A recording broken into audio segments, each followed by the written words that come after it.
अमरावती जिले के चांदूर बाजार तहसील में शुक्रवार दोपहर अचानक हुई बारिश ने माधान गांव को तबाह कर दिया। कुछ ही मिनटों में गांव मूसलाधार बारिश से जलमग्न हो गया। नदी का पानी तेज रफ्तार से गांव में घुसने से कई घर जलमग्न हो गए। अब गांव में ये स्थिति है कि कई परिवारों का आसरा छिन गया है। भारी बारिश के कारण कुछ घर जमींदोज हो गए, जबकि कुछ की दीवारें और छतें बुरी तरह क्षतिग्रस्त हो गई हैं। इस बारिश में ग्रामीणों द्वारा साल भर के लिए जमा किया गया अनाज, कपड़े और अन्य सामग्री पूरी तरह से भीग गई, जिससे ग्रामीणों को भारी आर्थिक नुकसान हुआ है।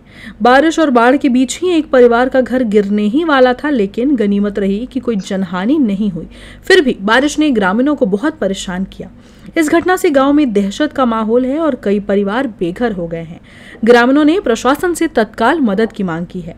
सर, ही घटना आहे 2 वाजताची. मागून पाणी आलं होतं. आम्ही गव्हाचे पोते आणि सरकारी डॉक्युमेंट्स काढायला आतमध्ये गेलो होतो. तर त्याच्यात काय झालं, एका दमानं पूर्ण घर पडलं ते आमच्या अंगावर. माझे वडील आणि मी, आम्ही दोघं जण आतमध्ये होतो. माझ्या पण इथं लागलाय आणि वडिलाला पण लागलाय. वडिलाला आम्ही दुसरीकडे शिफ्ट केलं. त्याच्यानंतर विनोद खंडारे आणि माझा भाऊ, ते दोघं जण बाहेर होते. त्यांनी आम्हाला कसंबसं ते टिना घालून काढलं. आमचा जीव वाचवला. गव्हाचे 15 पोते होते. लागून वावर केलं होतं. आम्ही आहो गरीब. आम्ही शेतमजूर आहे सर. शेतमजुरी करू करू आम्ही गहू घेतले होते विकत, ते पण गेले. लागवणला वावर केलं ते पण गेले.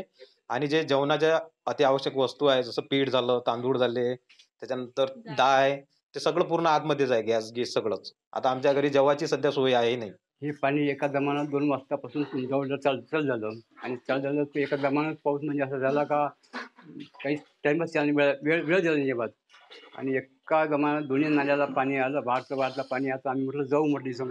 आम्ही बसलो होतो आणि टेबलावर बसला असं वाटतं एका दमानं लाट पाण्याची आली आणि पाणी आल्याबरोबर ते कपडे आणि आमचं धान्य, आमचं जे बाकी सामान इथं म्हणजे असं ठेवायला वेळच नाही मिळाला आम्हाला काही. आणि लोकांचे कपडे वगैरे प्रेस केलेले खुर्चीवर ते सुद्धा त्याचे गावाचं म्हणजे वाहत गेले काही कपडे.